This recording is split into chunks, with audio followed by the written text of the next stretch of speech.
On behalf of the company, I would like to thank you all for participating in the company's earnings conference call for the fourth quarter ended financial year 2020. Before we begin, I would like to mention a short cautionary statement. Some of the statements made in today's earnings conference call may be forward-looking in nature. Such forward-looking statements are subject to risks and uncertainties which could cause actual results to differ from those anticipated. Such statements are based on management's beliefs as well as assumptions made by and information currently available to management. Audiences are cautioned not to place undue reliance on these forward-looking statements in making any investment decisions. The purpose of today's earnings conference call is purely to educate and bring awareness about the company's fundamental business and financial quarter under review. I would now like to introduce you to the management participating in today's earnings conference call with us. We have with us Mr. Mahendra Nahata, Promoter and Managing Director. We also have with us Mr. V.R. Jain, Chief Financial Officer. Without much delay, I request Mr. Nahata to give his opening remarks. Thank you, and over to you, sir. Very good morning to all of you, and thank you, Anuj, for the introduction. I hope all of you are keeping safe and healthy along with your families during this pandemic time. We welcome and thank you all for joining us today for this earnings conference call for the fourth quarter and financial year ended 31st March 2020. I believe all of you have gone through the financial results which we announced on 5th June 2020. Friends, let me first give you a brief background of HFCL. HFCL is a leading telecom technology enterprise connecting the world with fully integrated communication network, products, solutions, and specialized services. It manufactures optical fiber cables, cable accessories, high-end telecom transmission and access equipment. Its technologically advanced solutions cover all aspects of value chain, from manufacturing of leading-edge communication network products to providing specialized services for telecom, defense, railway, utilities, and security and surveillance network projects, both in private and government sectors. HFCL's in-house Center for Excellence in R&D at Gurgaon and Bangalore, along with invested R&D houses and other collaborators at different locations in India and abroad, continuously work on developing cost-competitive and innovative range of technology products and solutions. HFCL Group has fully integrated world-class manufacturing facilities at 5 locations to produce wide range of new generation products. HFCL has worldwide customers with exports to more than 40 countries. The company has a strong order book of rupees 8,409 crores, which is 2.2 times of FY20 revenue. These orders are largely to be executed over the next 1 or 2 years. Expected revenue and earnings are aptly supported with existing orders and future opportunities. The order comprises of prestigious orders spread across all business verticals and customers, including telecom, defense, railways, border surveillance, etc. The order book also includes O&M orders worth 1,614 crores, ensuring better margin revenue year-on-year basis. Our growth strategy is to produce technology products and solutions with competitive capabilities for diverse and expanded customer base, which is guided towards creating shareholders' value with strong fundamentals for sustained growth. Our product development capabilities are continuously taking us forward as a technology enterprise where we develop products with latest technologies with futuristic approach, which are cost-effective and have our own IPRs. Our products have worldwide deployment capabilities with major global and Indian certifications. Our own products and technologies are expected to make our margins even better. Our centers for excellence in research, along with invested R&D houses and collaborators at different locations in India and abroad, are working on development of new age technologies. We are consistently empowering innovation with introducing new technologies by promoting research and development.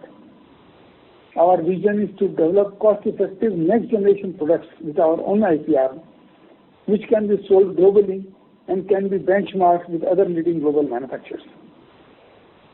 I am glad to share with you that we have already developed Wi-Fi network products, high-capacity radio relay, microwave radios, and cloud-based management platform. We are in process of developing switches and routers, intelligent antenna systems, software-defined radios, ground surveillance radar, electro-optic devices, electronic fuses, etc., either by ourselves or collaborative research and development. During Q4, we have commenced production of optical fiber at our new facility in Hyderabad.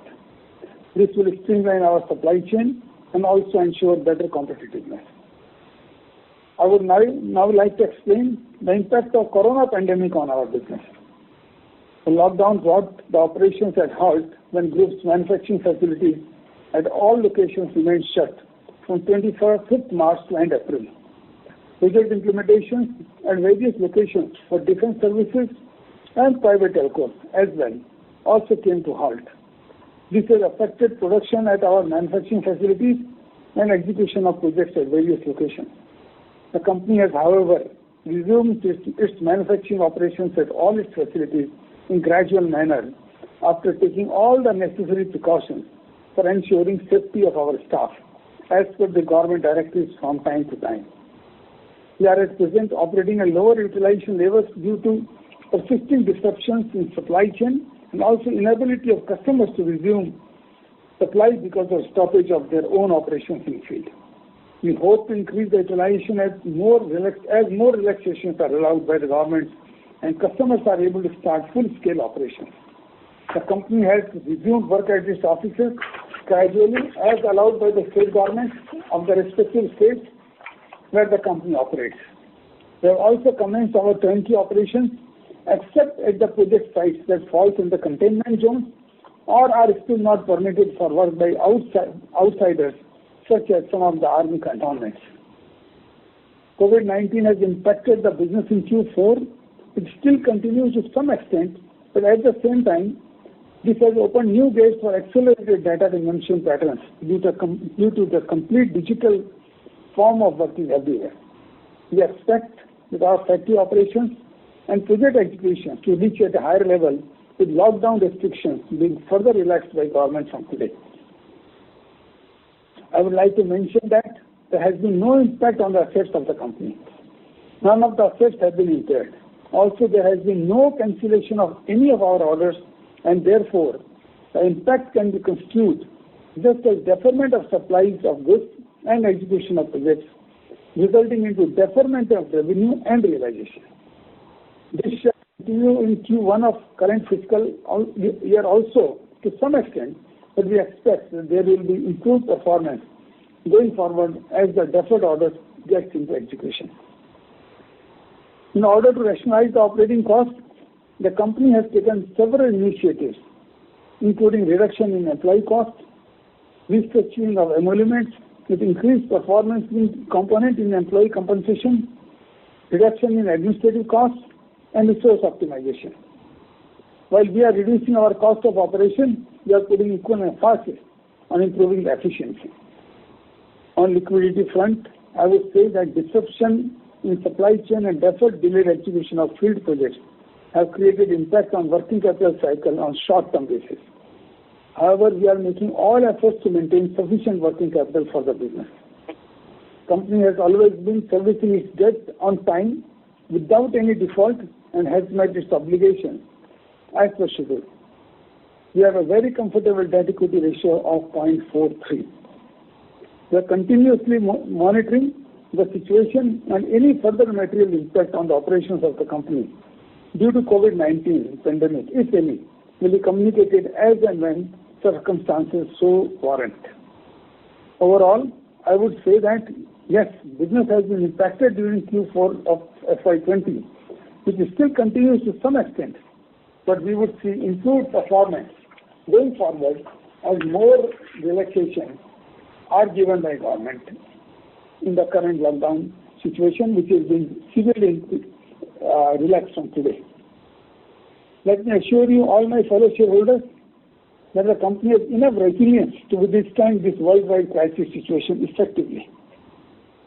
The strong order book, equally strong funnel for new sales opportunities, continuous customer confidence, excellent production capabilities coupled with good field execution will ensure that the temporary setback being experienced on account of the current pandemic will be nullified soon. Our thrust on improving margins has given good results, and it is expected that we come out with more and more of our own products and technologies. Margins will improve further. Now coming to the performance of Q4 FY20 and full FY20.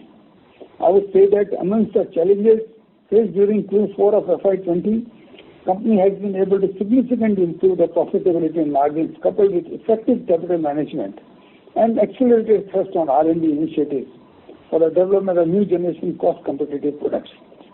Now I would like to brief you about the consolidated financial highlights of the fourth quarter and FY20 in comparison with the corresponding quarter of FY19 and full FY20. Our income for the quarter stood at 668 crores as compared to rupees 147 crores during the corresponding quarter of FY19. EBITDA for the quarter is rupees 76 crores as against rupees 135 crores in Q4 of last year. However, EBITDA margin increased from 10.38% to 11.38% even at a lower revenue. PBT for the quarter was 28 crores as compared to 99 crores during Q4 last year. PBT margin has increased from 4.19% to 7.95%. Apart from operations being impacted from the beginning of the March itself because of supply chain disruption on account of corona pandemic, other major reasons for reduced performance in Q4 have been: 1. Deferment of revenue during the last days of Q4 amounting to approximately more than rupees 100 crores, which otherwise would have resulted in additional operating profit. Provision of forex variations amounting to rupees 13 crores. Increased depreciation for our new Hyderabad plant, which started operation during Q4 only, amounting to rupees 5 crores. That was also adversely impacted due to additional provision of rupees 5 crores on account of deferred tax liability, as depreciation is claimed at a higher rate as per provision of Income Tax Act. Net credit amounting to rupees 5 crores approximately has also been expensed off in the current quarter as the company is moving into a new tax regime wherein tax liability will reduce to 25% from the current rate of tax of 35%. With regards to our annual consolidated performance during FY20, our income stood at 3,861 crores as compared to 4,780 crores in FY19. Absolute EBITDA grew by 12% at rupees 516 crores in FY20 compared to 459 crores last year. Even at a lower revenue, our EBITDA increased. EBITDA margins for the year improved to 13.36% from 9.6%. Profit before tax was 358 crores against 340 crores FY19, and PBT margin stood at 9.27% against 7.11% FY19. Debt equity stands at comfortable level of 0.43 with debt of rupees 712 crores. Friends, I would like to say that the disruptions due to COVID are temporary, and we shall get back to the improved position as soon as operations at normal level start, which is expected to happen soon. We shall continue to focus on the goal of increasing returns and create shareholders' value by 1. Increase profits in absolute value through our own technology products, delivering good returns, choosing high margin orders, continued cost efficiency measures, and backward integration into optical fiber shall also bring in efficiency. Number 2, continue with low gearing and effective working capital management. 3, improve return rate and ratios, accelerate free cash flow, enhance ROC, and grow return ratios. With that, I would like to open the floor for any questions. Thank you. Thank you very much. Any questions, the floor is open. Thank you very much. We will now begin the question and answer session. Anyone who wishes to ask a question may press 7-1 and star on their touchtone telephone. If you wish to withdraw yourself from the question queue, you may press 7-0 and star. Participants are requested to use handsets while asking a question. Ladies and gentlemen, we will wait for a moment while the question queue assembles.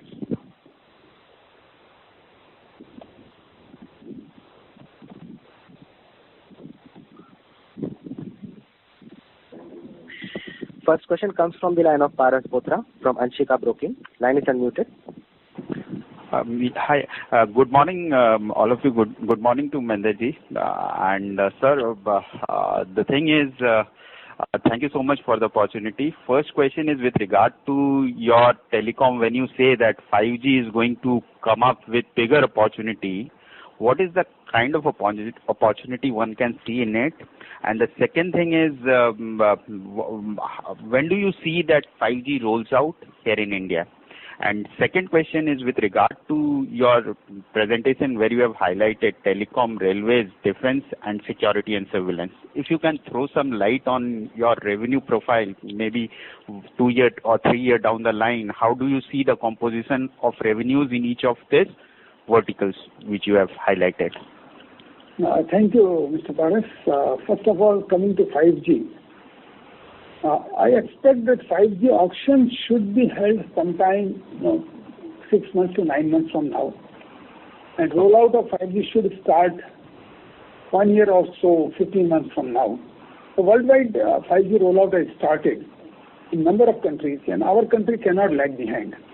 Probably the 5G auctions have not been coupled with the 4G auctions, which are slated to happen soon as announced by government, because of maybe government thinks that it will be too much for telcos to fork out so much money at single point of time. So they are segregating 4G and 5G auctions. So 5G would definitely open up major opportunities for companies like us who are busy manufacturing telecom equipment and also providing network solution services. And I know why. 5G would require number of new products, and also the demand for existing products will grow. For example, fiber optic cable. Now look at, 5G would have at least 3 times number of base stations, like the towers you see, than what you have in 4G. And as 4G had 3 times, 4 times more than 2G, 3G, 5G would have 3 times more than 4G. And all these towers or the base stations would have very high data rate, which would really require communication largely through fiber optic cable or high bandwidth radios, which are not used at this point of time.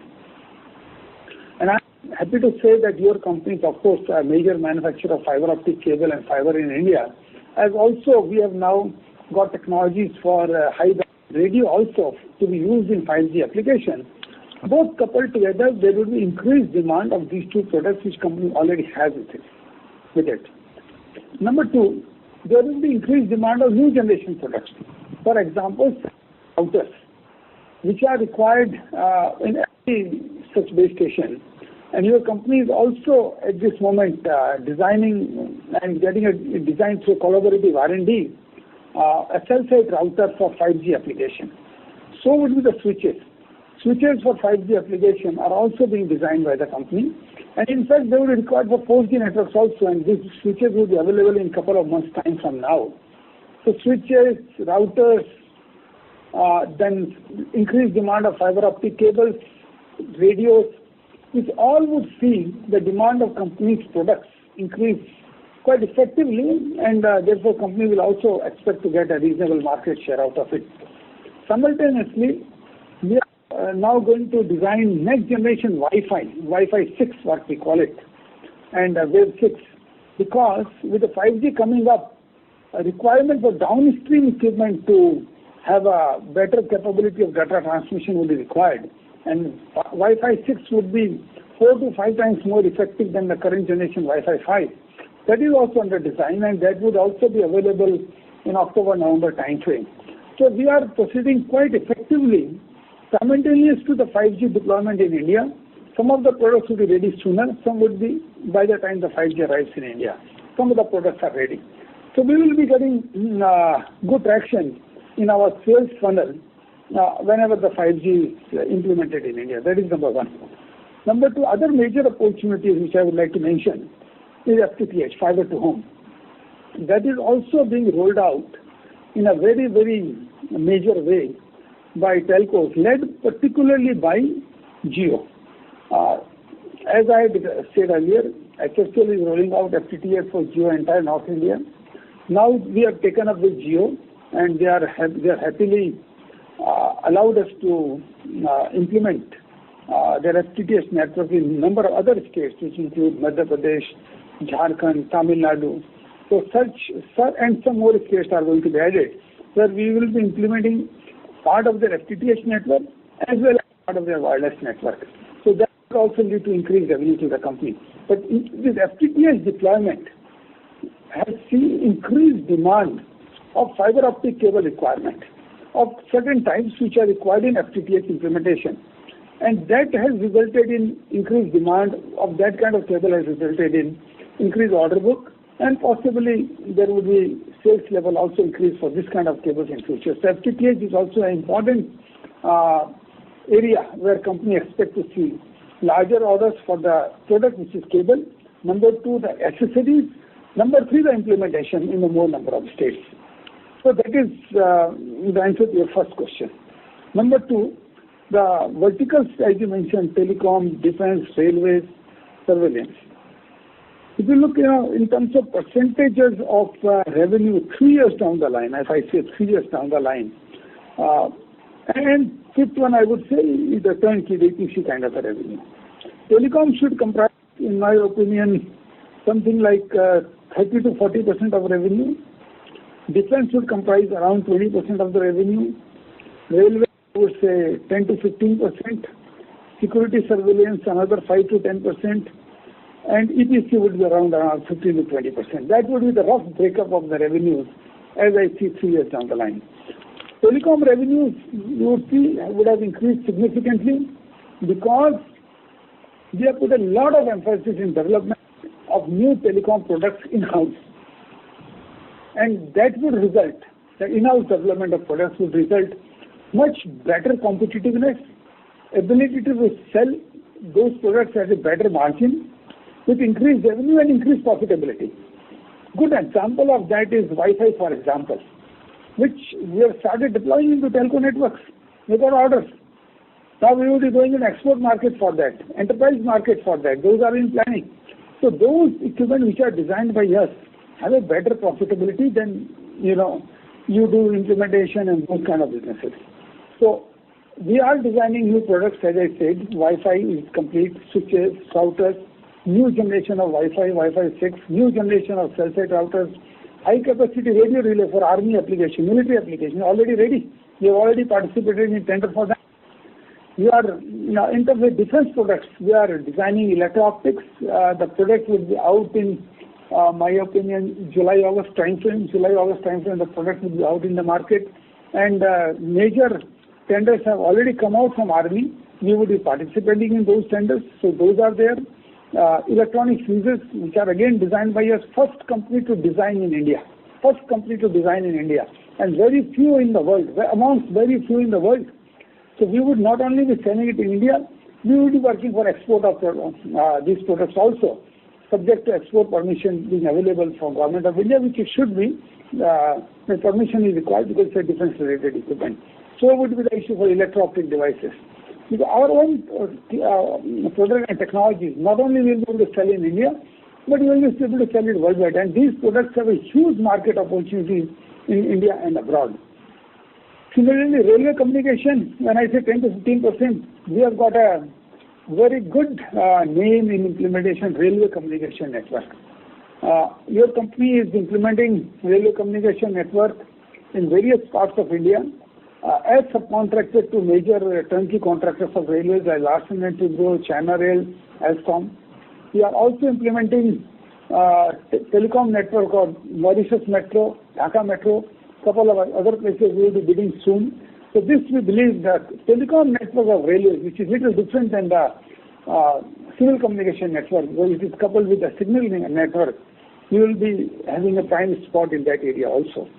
EPC, as we supply fiber optic cable, as we supply different other equipment, we get EPC contracts also for installation, commissioning and operating of those systems. So that would still keep on constituting an important part of our business.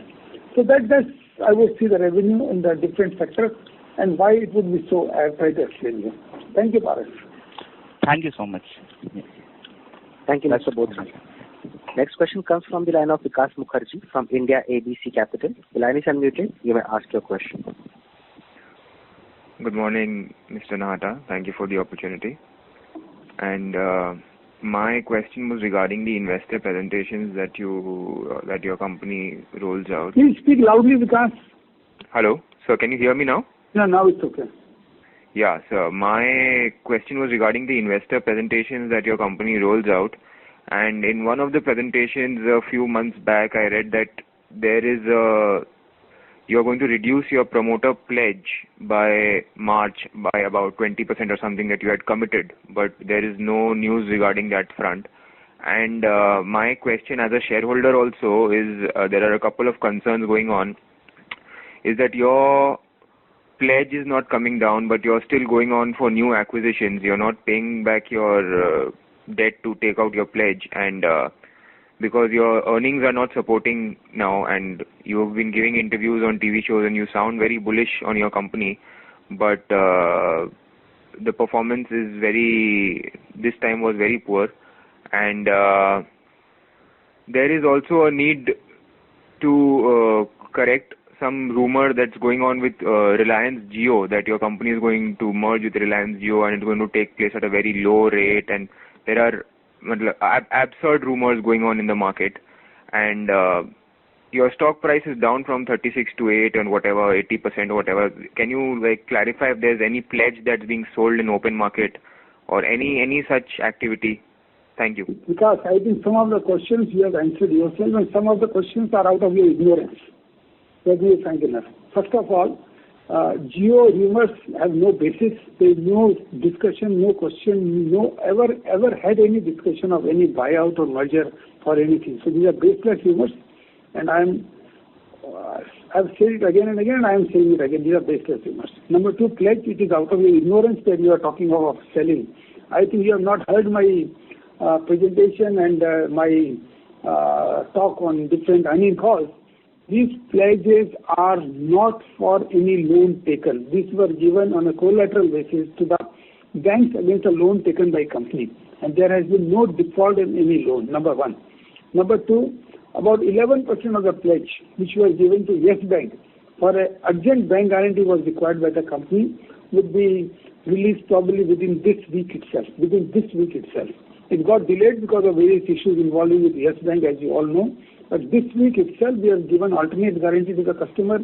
We have got original guarantees back. Those guarantees have been submitted back to Yes Bank, and Yes Bank is just doing its own process, and it would be released in 11 or 12% of that would be released within this week. Maybe another couple of days, I don't know, but in the next few days it is going to be released. That's number one. Number two, 6% of the shares were placed to Union Bank of India, release of which has also been approved. And you should know why this pledge was given. Because the Hyderabad facility, which was funded by Union Bank of India, there could not have been a pledge of the land because of certain issues or stipulation in the lease deed of the land by state government that, you cannot pledge, not lease deed, sale deed, that you cannot pledge the land before start of commercial production. And you need loan before the start of commercial production. So that is why this, as an alternate, this pledge of 6% shares are given. Now having commercial production started, Union Bank has already approved release of that 6% also, and that would also be released very soon. So this is what I had committed in my different conference calls, that and presentation, or I have not given many TV interviews. I don't know which TV interviews you are referring, but I have not given. So, but this, in recent past, in last 3 months, I don't remember, or 4 months, I don't remember any TV interview. But anyway, having said so, as I had promised Vikas, this 11 or 6 or 12 plus 6, and some 17 or 18% of shares, this is what I had talked about being released from pledge, which will be released. So there's no question of even a single share being sold, which were placed and has come to market. That is number one. 51% of the share promoters holding is pledged to the banks and institutions, as they would take that pledge against the loan given to the company. And company is completely paying its loans and everything in time, and there is no default. And in any case, there is no question of selling those shares, because these are not primary securities against any loan taken by the company. So not even one share has been sold, and as I had promised, 18% of the pledge is going, 17 or 18% is going to be released very, very soon, for which all approvals have already been received. That is answers to your second question about the pledge. Number 3, the poor performance. Yes, Q4 has been a poor performance, as have been many companies worldwide. HFCL is no exception.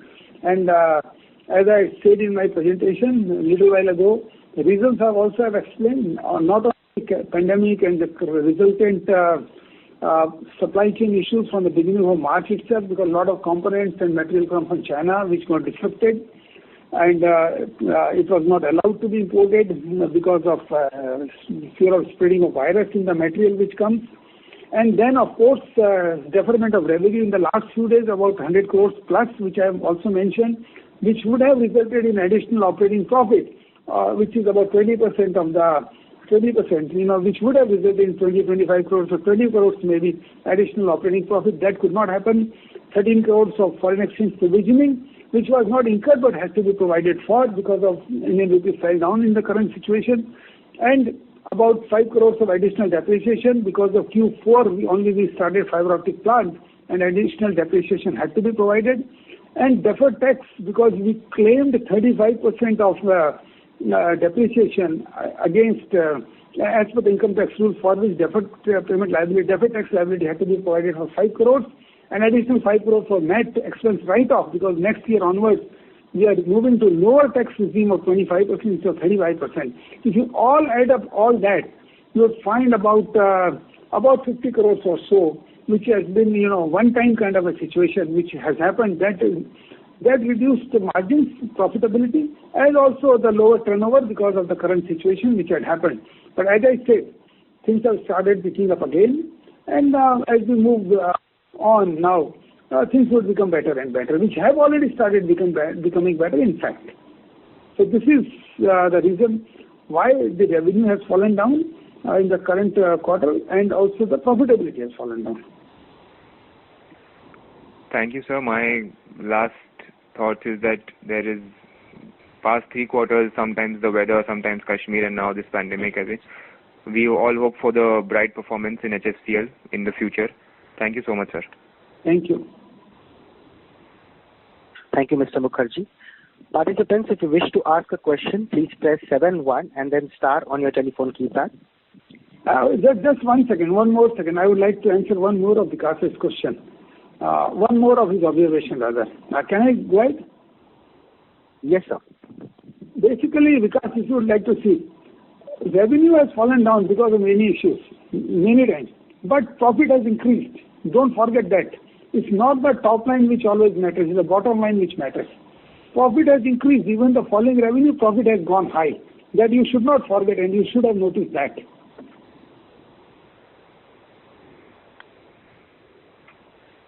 Thank you, sir. Yeah, go ahead. Next question comes from the line of Hardik Vyas from Economic Times. Line is unmuted. Sir, I had a couple of questions, starting with the first one being, how is the... Hardik, please speak little loudly. Yes, sir. So the global canvas of optic fiber looking now, with China tenders likely to float, are they likely to float anytime soon? And the prices of optic fiber had corrected to maybe 4.5 or maybe below 4. But do we see any improvement on those fronts going forward because of the demand coming back?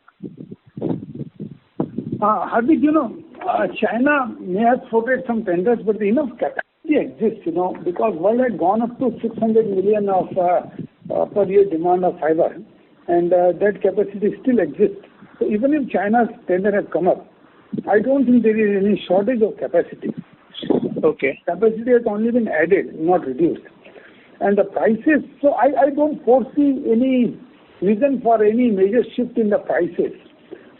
Currently, the demand prices have come down significantly, and they are about $3.5, not $4. And $3.5 you can buy as much as fiber you wish from the good quality producers. 3.5 is good quality producer. You can buy as much cable fiber as much you require. I don't see any further downward trend. But Okay. Of course, I don't see any increase in fiber prices also in near future. Okay. So the Telangana factory that we have begun working, the utilization would not be at desired levels at this point because we have just started in the last quarter. But the cost at which we produce is equivalent to what we can buy from outside? Look, the factory started production. It is now being reached to optimum production with CSCT clearance, which is mandatory for, selling to many of the operators. Is slated to happen very, very soon now, maybe in another few days. And with that, we would come up in the full production by ourselves. And cost of production at this point of time would almost match or maybe little higher than also the production fiber you can buy from market. Because Okay. the preform prices are still to come to a level to match the reduction of the fiber prices. But we are in negotiation for suppliers for long-term contract. And we have no doubt that they would come to a level where it becomes cheaper to produce fiber than procuring. And that's the whole reason why factory has been set up. And since we go into the full production, these prices of the preform would also come down to that particular level. Okay. So, and whatever we produce at the Telangana factory would be gradually consumed by our Chennai HTL and Goa plant, right? Oh, of course. And we would of course need more fiber as well to produce more OFCs. Absolutely. The fiber capacity is only 6.4 million kilometers, and the cable capacity and the required fiber would be about 18 million fiber kilometers. So there is a huge gap, and this 12 million would be sourcing from outside, from our major suppliers like Corning and all that. Okay. Sir, as regards to Wi-Fi systems that we are likely to produce, and so I had one question. I think we are already producing.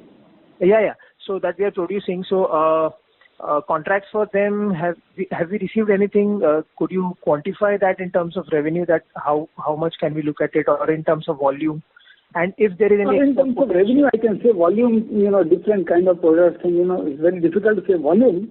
But current year we are looking at a revenue of roughly about 200 crores from the two products which have already been put into the market, which is Wi-Fi and UBR, which is a kind of a similar range of products, UBR unlicensed band microwave radio. So we look around rupees 200 crores, give or take some here, some there, from these range of products in the current year. Are we looking at any export potential, or domestic consumption only would suffice our production? Oh, definitely we are looking for export potential. I had a talk with my people this morning only. This is domestic. This I am talking of operators. Yeah. Where we are already got orders from Jio, from Airtel, both places we have got orders. And now, once the product has been stabilized in the domestic operation, because before exporting, you would like to stabilize the product in terms of operation performance locally. So if there are any bugs, you can definitely clear off. So that has completely stabilized. So we would now be going for export one and the enterprise market, because large enterprises themselves buy a lot of Wi-Fi system, and it has a better profitability. So enterprise market we have not gone. We have still gone to the operators market only. Now we will go to the enterprise market, gradually to the consumer market, and also the export market at the same point of time. And we have already got channels in export, in terms of our export of fiber optic cables and all that. So you would use the same channels for doing exports of not only Wi-Fi, but several other products which I mentioned in my presentation, which are slated to get released in the next quarter or so. Yeah, some of gradually. Some of them this quarter, some of them quarter next to that, some of them 12 months, some of them 18 months. So we have a whole plan, Like software-defined radio would come in something like 15 months. Switches would come in another 2 to 3 months, or maybe sooner. Side routers will come in, let us say, 8 to 9 months. So it's a gradual plan. From now to 18 months, we have a full roadmap of the products which are to coming be in market, coming in our own product, as our own products. And definitely, whichever you have your own product and technology, you would like not only to sell India but export also, because it's your own product. Okay. So, sir, one more question on the services orders front. We have not been seeing any inflow of orders for the last maybe 9 to 12 months, any meaningful inflow. So is this likely to change going forward, maybe 3-4 months later when we emerge out of this pandemic? Oh, definitely. Look, fiber optic cable orders are coming all the time. Gradually they are coming. We recently announced an order of 175 crores. Yes. Such orders keep on coming. But they don't come in a big batches that I announce them all the time. They come in 30 crores, 40 crores, 50 crores. We recently won an export order where the contract is in process of getting signed, which is almost near 200 crores. So these fiber optic cable orders keep on coming all the time. Before that, we got another order, 125 crores. So these orders are flowing all the time, throughout the year. That is one part of it. Okay. When you talk of major orders, if you are talking of 1,000 crore or plus, those kind of orders, yes, there have not been such large orders because they don't come all the time. And company already has a order book of 8,000 crores. I gave miss to some of the orders intentionally. This could have been orders worth 500 to 1,000 crores in the EPC sector because I did not see enough profitability, and whatever profitability was there, that was getting countered by negative cash flow. So I didn't take those orders intentionally because there were negative cash flow and there were profit margin was less. So there was no point in going through those kind of orders, and it did not gel properly with our overall strategy of increasing profitability rather than just blindly going after revenue, and which result in negative cash flow and put stress on your cash flows. And I think that decision in hindsight proved to be right. Of course, there are no pandemic situation predicted at that point of time. But if I had gone for too many negative cash flow orders, this could have played a real havoc at this point of time. So I think that decision was right. Going forward also, I'm not running blindly behind orders. I'm running behind orders which are profitable, which are giving high profitability. And you would see in the last year's result, therefore EBITDA margins have shown considerable increase on account of this strategy. And I wish to continue this strategy and continuously keep on increasing our profit margins. Revenue may increase, may have a small increase, but profit will grow up because of this strategy. I'm certain about that. Okay, so we are looking at increase in revenues as well, but the profitability should be increasing better than the revenue growth. How much revenue will increase or not, because I don't want to give any forward-looking statement. But the strategy of the company is to increase profitability rather than just blindly going after revenue, and particularly those revenues which have got higher negative cash flow. I don't want to go for such revenues which have higher negative cash flow. So, sir, telcos, BharatNet Phase 2 and NFS, we are likely to receive some service contracts, service orders, or they'll take some time? No, NFS, we already have service orders. 1 contracts are there for next 7 years, so they are already there. Okay. There are a couple of other military opportunities coming up. We are working on them. For BharatNet, BharatNet Phase 2 is under discussion in government right now. Okay. And they have gone for PPP model, public-private partnership. That model is not for us, Hardik. That is for the larger companies, telcos or much larger companies who would take those contracts and implement on PPP model. Our role in that would be supply of fiber optic cable to such operators, PPP operators, and executing the work for them. So it's a large opportunity for us. Whoever gets into this PPP mode, whenever it is done, and I expect some 3 to 6 months from now, some auctions of that sort will be announced, because Telecom Commission has already, announced that they will be going for PPP model. So whenever it comes, I expect a huge demand of fiber optic cable, few lakh kilometers. Okay. And of course, we being one of the major manufacturers of cable and more cost competitive than many others, we should be able to get a reasonable market share out of sale of cable as well as opportunity for providing turnkey services. Okay, so whoever the demand is going to be there. So whoever demands the cable and the services, we would be there to supply. Absolutely. But there will be some PPP operator. I don't know who. But they would need cable, they would need services, and we would be there to offer it to them. Okay. And sir, last question, any dues remaining from BSNL? Yes, there are about, BSNL dues are 2 types. One which is for NFS, where they come on regularly because money is funded by DOT, it's not BSNL money. So that dues I would not count as a overdues. Overdues on account of BSNL is about 150 crores. And it used to be about 250 crores. It has come down by about 100 crores. It is still 150 crores, which is overdue for more than a year or a year and a half. Yeah. And we expect now we are hearing about some sovereign guarantee being given by government for some bonds and all that. On that guarantee, BSNL will be raising some few hundred crores where they would like to pay to their existing vendors. Yeah. But BSNL is also worried that if they don't pay, then the people participating in the new requirement would be very few. In fact, the fiber optic cable tender has come out, but there are people have written that they will not be able to participate unless an LC is opened, because people are not able to rely. Same situation comes in 4G, that unless vendors have confidence for payment, large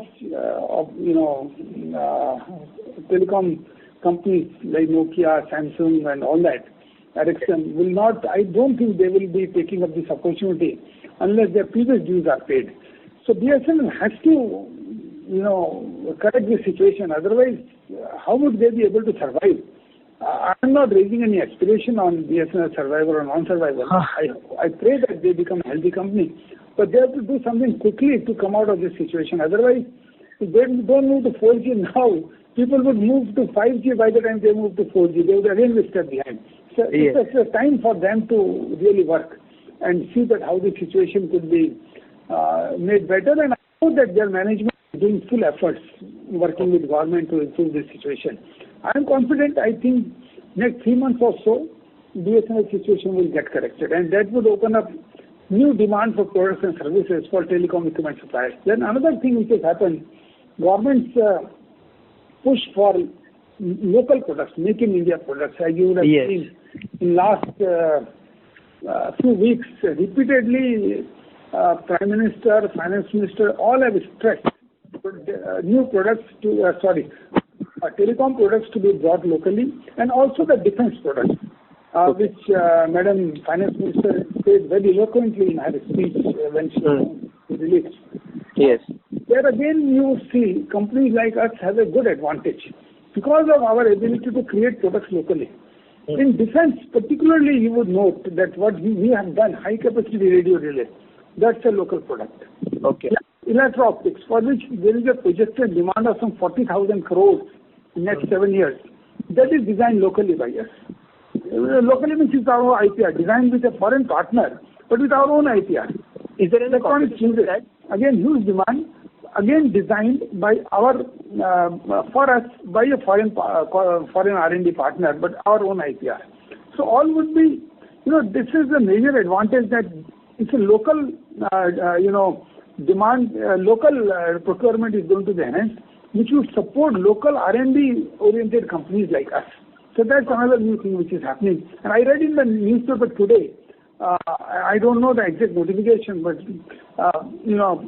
this is new PMI policy, which is procurement for making India products, has been announced, where some gradation has been given. The more local component you have, you will be given some preference in procurement from government tenders. So it's all helping. The local procurement policies already will help companies like us. Okay. So that is it from my side. Thank you so much for enlightening us, and thank you. All the best. Thank you. Yeah. Thank you, Mr. Vyas. Next question comes from the line of Sanjay Shah from KHA Security. Line is unmuted. Yeah, thanks for opportunity. First of all, sir, thanks for running us through a wonderful understanding about the sector, telecom and our space as a asset HFCL in that. You being a prominent face of telecom, we really respect your views, sir. Sir, in this order book of 8,400 crore, how much are government orders and how much are private company orders, and how does our book comprises of? And are these orders contains any of the new generation product? It is a mix. I would explain you. Sure. In terms of order book, about, I would say, if you say private and government, it would be roughly about 70-30 ratio. Roughly about 70-30 ratio. Government is about 70%, private is about 30%. But you should understand one thing. Private orders keep on coming and they keep on getting executed. Government orders come in a bunch. Private orders keep on coming and getting executed. For Wi-Fi example, one operator gave us order of 35,000 systems. Then he gave another order for 25,000 systems. Then radios, another 10,000 systems. Whereas government would have given all it together. So that is the difference you get. So in that, can we differentiate between defense and non-defense in government? Yeah, we can differentiate surely. Defense and non-defense, I think I have some numbers. Out of the current order book of 8,400 crores, Right. roughly about something near about 4,000 crores will be from defense. Oh, that's great. But going forward, this ratio would reduce. Right.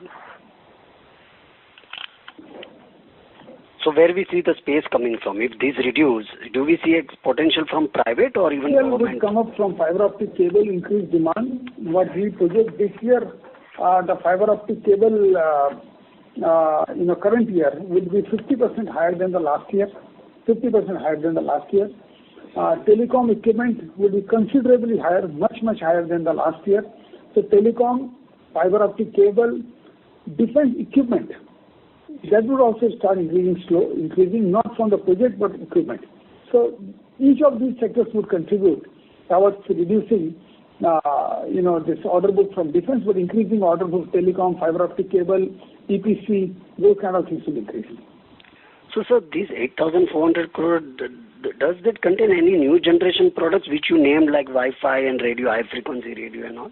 Yeah, it contains Wi-Fi, it contains fiber optic cables, it contains microwave radios. Yes, it contains. Absolutely. Not a big amount at the moment because these products have come into play in the Q4 of the last year only as a mature products. So as we go by, it will increase. It will keep on increasing. So that is opportunity lying on us. Yeah, absolutely. And sir, in export, we don't have much export in our percentage to revenue. How do you see it future?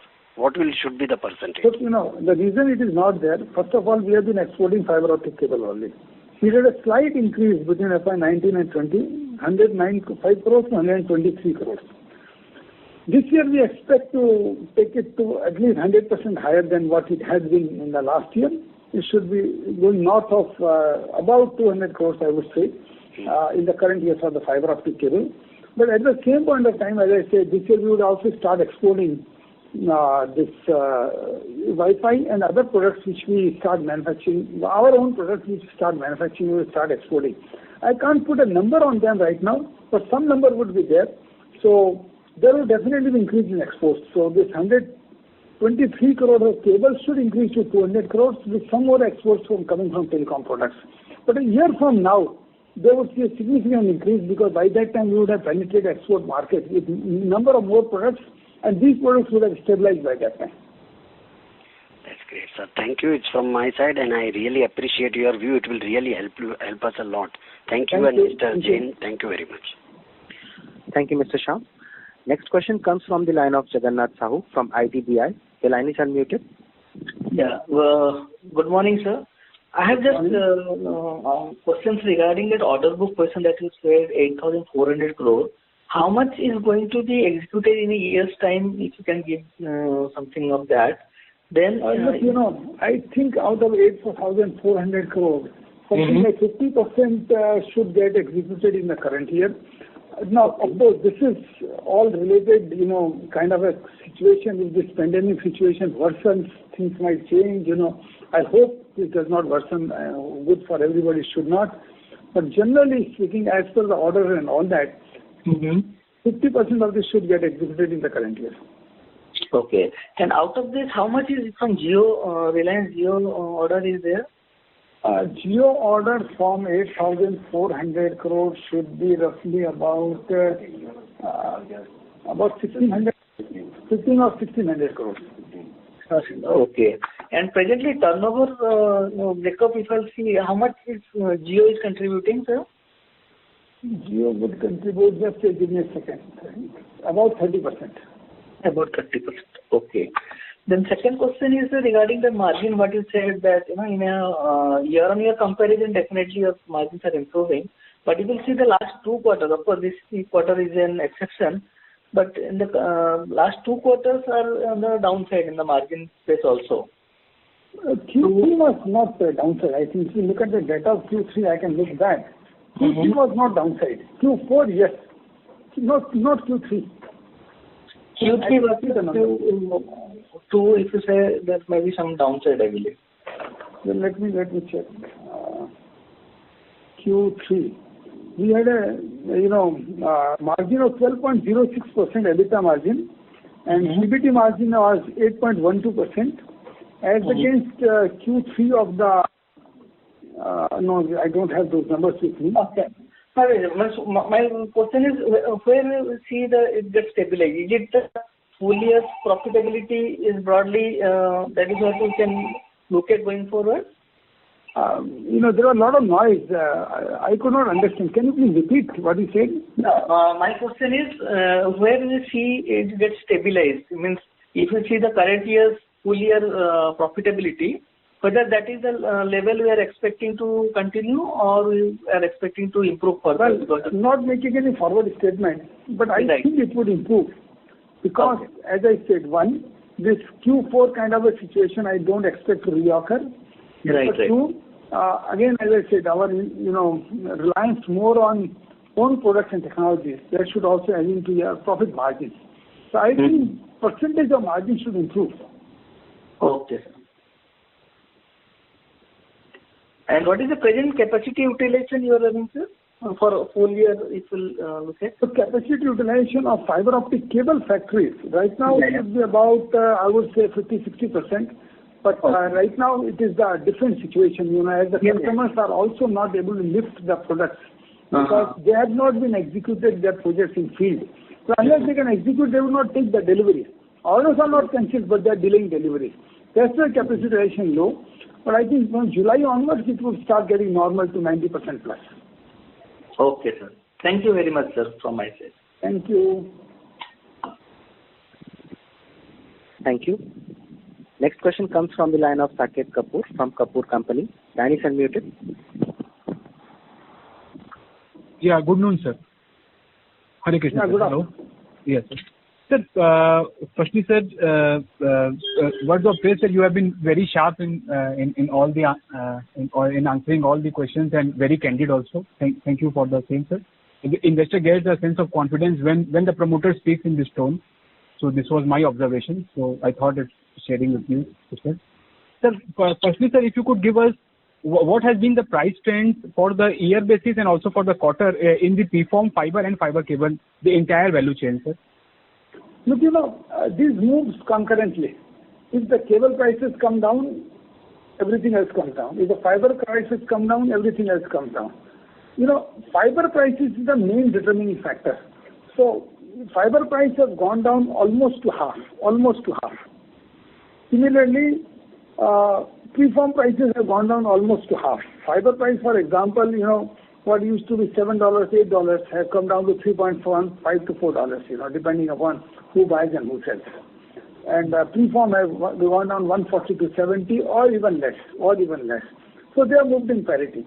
Cable price would have gone down what used to be as a particular kind of cable, 54,000 rupees. That has come down to something like 36,000 rupees because it will not go down the same proportion because there are other kind of raw material also involved there, like plastics and like jellies and all kind of different materials are there. So their prices have not come down so significantly, and some of them are imported also. And being imported, the foreign exchange Indian rupee has gone down, so they started costing more than what they used to cost earlier.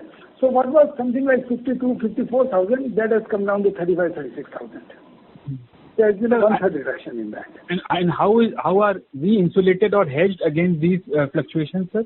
So we are completely hedged. If the fiber price comes down, cable price also comes down. If it goes up, cable price also goes up. Only in the stock you lose or earn money, which is marginal. So we are in between. We are completely hedged out of this.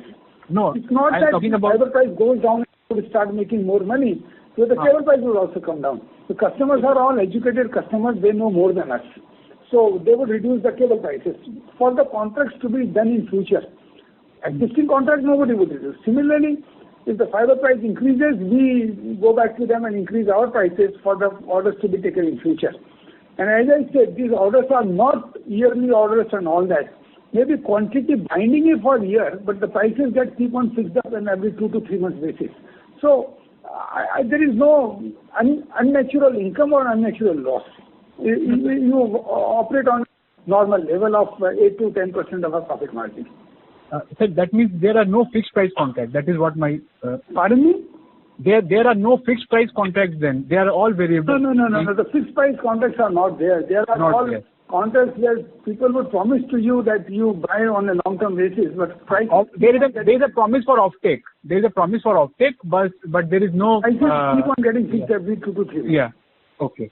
And sir, now if we take the benchmark of the industry, sir, we as investors, where should we look at the peers for market capitalization for our company? Because there has been erosion in market cap for fiber companies in the likes of Sterlite and Vindhya Tele also, and Birla Cables. I think so they are falling in the same category. But what should be the benchmark we investors should use as a percentage of how to determine what is the fair market capitalization for companies like us? Well, it's very difficult for me to answer, Mr. Kapoor. What should be the fair market capitalization? This is something I cannot answer. The only thing I would say that please don't judge our company, HFCL, as a fiber optic cable company alone, because our revenue share of fiber optic cable is just 15 to 20%. 80% revenue comes out of defense, telcos, telecom products, EPC and all that. So let us not judge HFCL as a fiber optic cable company. It is much more than fiber optic cable. Fiber optic cable is just less than 20% of our business. Maybe 25% in the current year, not more than that. So please don't judge our company as a fiber optic cable company. And which company to invest and which not. No, sir. I'm not asking. I cannot say. And what is the I cannot say. Yes, sir. You are also an equity. Yes, sir. You are also an equity investor, and sir, kudos for you for taking the salary cut also. But sir, what the short point I was trying to make is that, sir, then we should try to rename and rebrand the company also. The HFCL is that old legacy that is continuing for, I think, over 2 decades.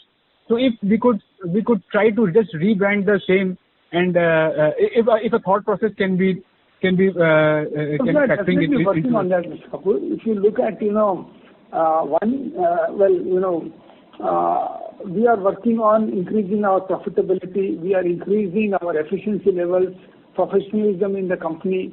We are making it more and more professional people, oriented company, which the operations are done by professional people, not by promoter or anybody.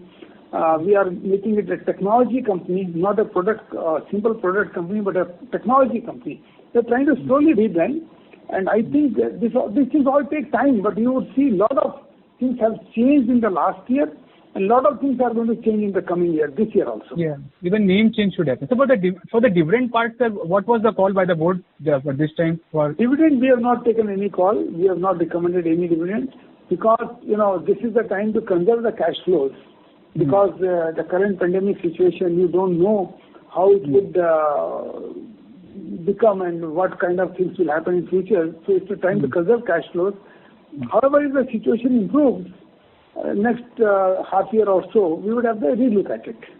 We can look at it. And now only 2 small observations. Firstly, just an observation, sir, and I don't have any query now.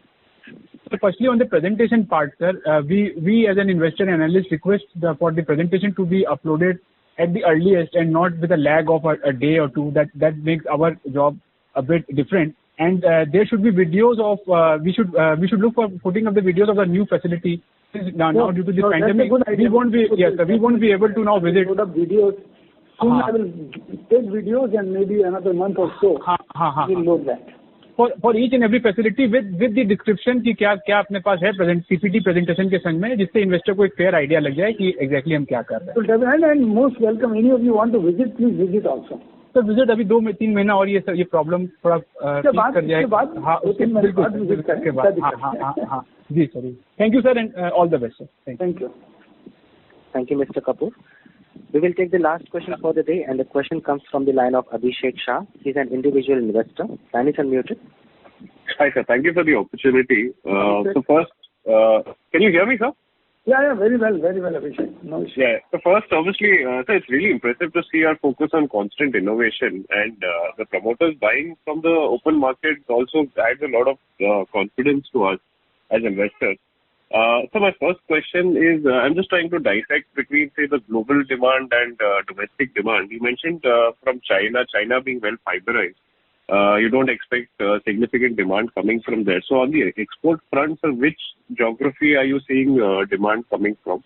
That is the first part. Look, Second, I think you are talking about fiber optic cables. I didn't say that significant demand will not come from China. What I said that whatever demand was there, it will not go beyond that. It will a little bit come down, but it will not go beyond that. There would be some demand in China, and because fiberization is still happening, 5G is still happening, so that would see increased demand.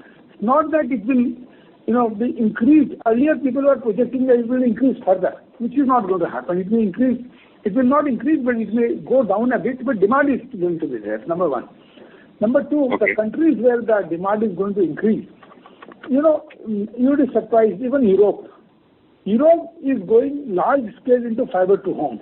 So we are seeing an increased demand coming from Europe, from Middle East, from even South America, even North America. Every place where 5G and FTTH is getting implemented, fiber optic cable is seeing a large demand. Similarly, 5G implementation would see large demand for other kind of telecom equipment also, which I described to you a little while ago.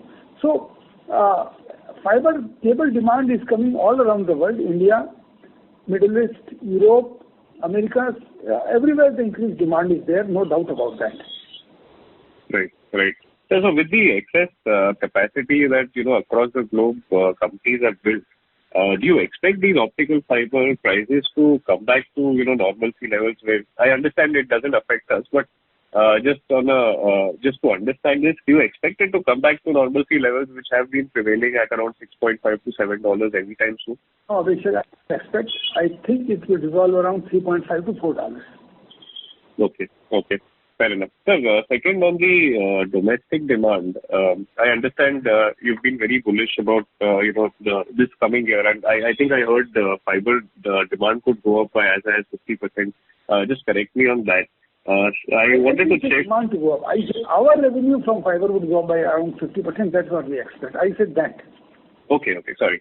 So what I wanted to understand was, so last 5 years, Jio and Bharti Airtel both have gone through massive capex spend.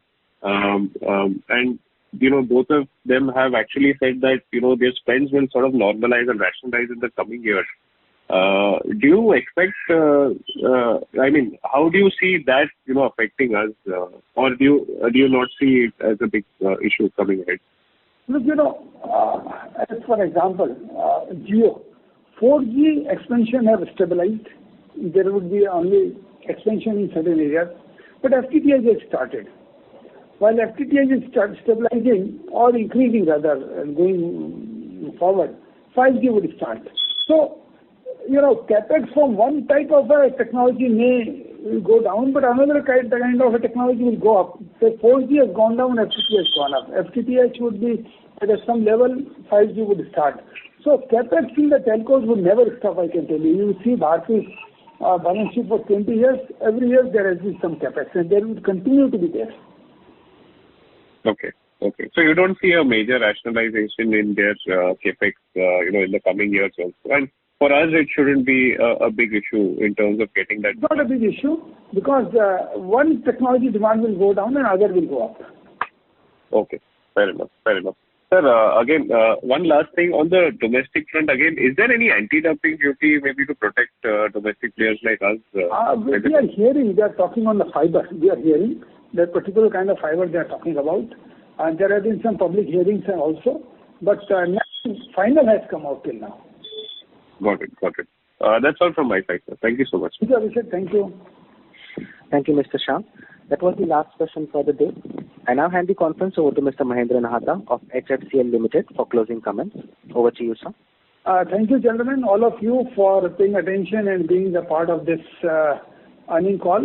And as I said, though, there have been issues with every company in the world, almost every company in the world, and we are no exception to that due to this current pandemic situation. But as I said, things have started improving. things have started moving forward as more and more relaxations happen. Your operations will go ahead with the full steam, and the situation will only improve now. Barring any unforeseen things happening in the current pandemic, things are going to improve only. And the company, as I said, has got enough resilience to withstand the current crisis, and we have been able to contain any damage, which might have caused. We have not been able to allow that. Company has been able to withstand perfectly, and it is on the path of growth in terms of its operation, and with a good order book, we expect the future of the company is, of course, assured with the current order book and the current sales funnel we have. And if there is any more development, I would definitely come across to you again. Thank you very much. Thank you. On behalf of HFCL Limited, that concludes this conference. Thank you for joining us, and you may now disconnect your lines. Thank you all.